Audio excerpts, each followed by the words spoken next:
my name is Helen Sung, and I am a jazz pianist and composer based in New York City. I'm so honored to be with you all today to talk about one of my favorite artists of all time, the iconic Thelonious Monk. The first time I ever heard Monk's music, I had just started getting into jazz music. I was a serious classical geek. You know, all respect to classical music. I was such a nerd. I was in the practice room 24/7. And then jazz entered my life, and it was never the same again. And I remember going to the music library at my college that I was attending at the time, UT Austin, and just trying to listen to anything and everything I could get my hands on.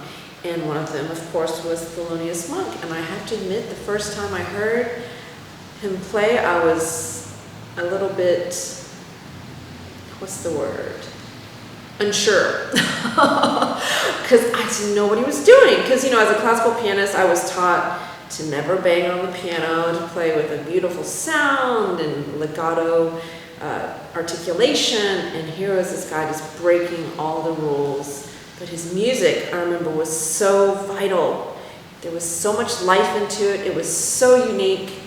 And, you know, I've come up, it's been a few years since that first day, and I have to say, one of my favorite things about Monk is that he never sounded like anyone but himself.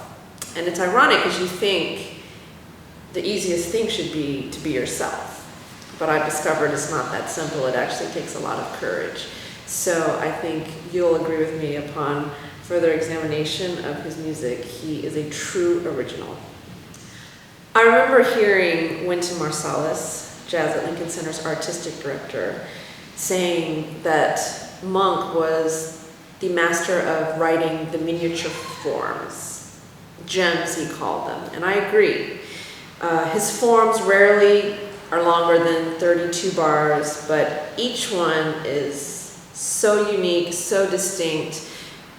It's really a huge challenge to try and arrange Monk's music, because when you start manipulating or working with different elements, it can totally change the spirit of the song. So that's one thing I love about playing his music, is the challenge. How do you not copy Monk and just, you know, imitate what he does, but how do you present something that's your own vision but keeping the original integrity of his music, because it's so distinct. And gosh, he's written so many great songs. I'll just list the ones I've played because I gravitated towards them. Ugly Beauty is one. In Walk Bud. I do a version of that in 3 different keys, which is challenging but a lot of fun. I love Aranel. I also, I just had a show for Dizzy's Club Coca-Cola, Generations in Jazz Festival, where I deconstructed Epistrophe, and also did a crazy Latin weird meter version of Baya. I've been fortunate to do some playing with Monk's son, T.S. Monk, the drummer, and there are some great arrangements of Think of One, Evidence, Monk's Dream, Twinkle Tinkle.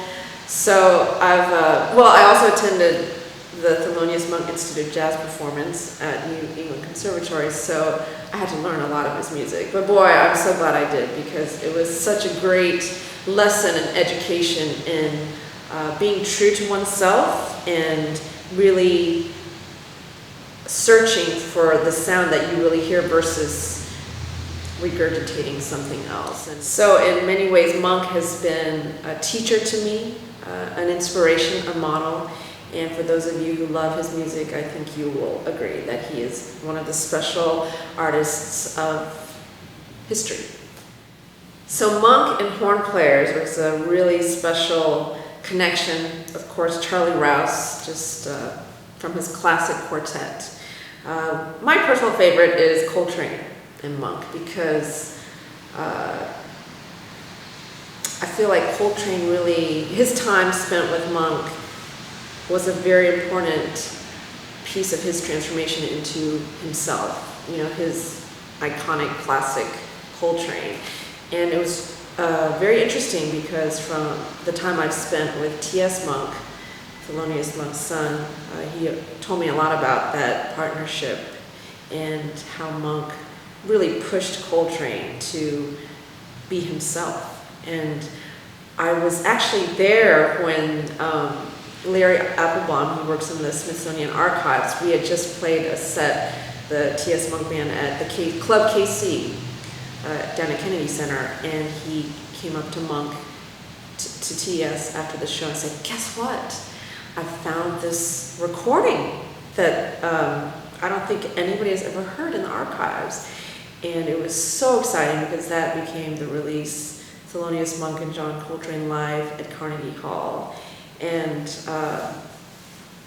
out of Monk's recordings, it's rare to hear him live on a beautifully tuned piano in impeccable condition, but that was the piano he played on that night, so it was so cool. That's one of my favorite recordings ever. So I say Thelonious Monk and John Coltrane is one of the very special musical pairings in jazz.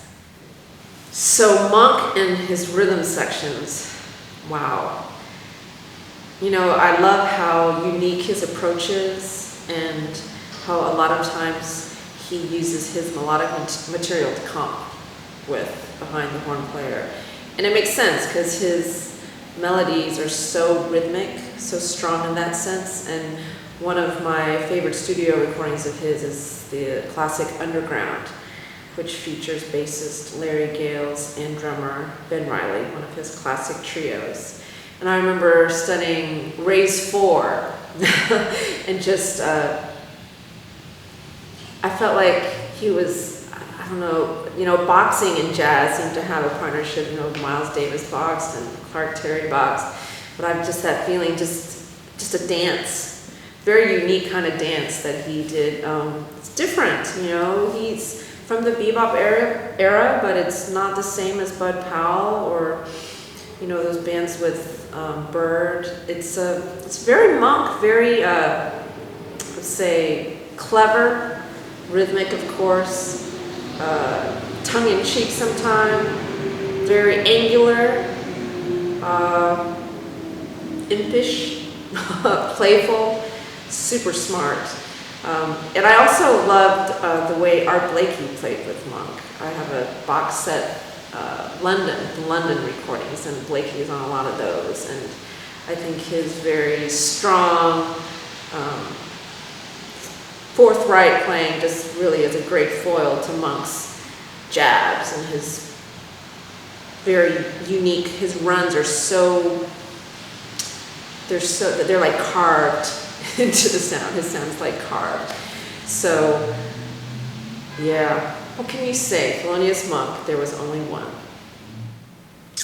Monk had what was known to demand of his musicians, down to the drummer, to know the melody. To know the melody, know the lyrics when applicable.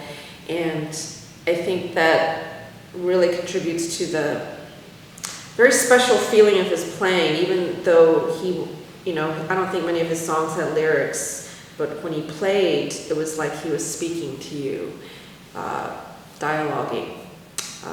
His phrasing is so unique, and the way he comps is so based around that. So by extension, his rhythm section, because of wanting them to be able to play the melody on their instruments, to be able to complement it, to be able to answer, to be able to accompany it,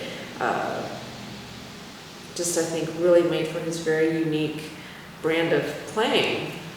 Very interactive, super swinging, but at the same time, very unique rhythmically.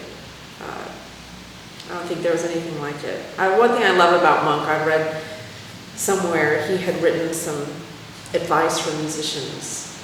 He said, a man is most, how do you say it? A man is a genius when he is most like himself. And he was a prime example of that.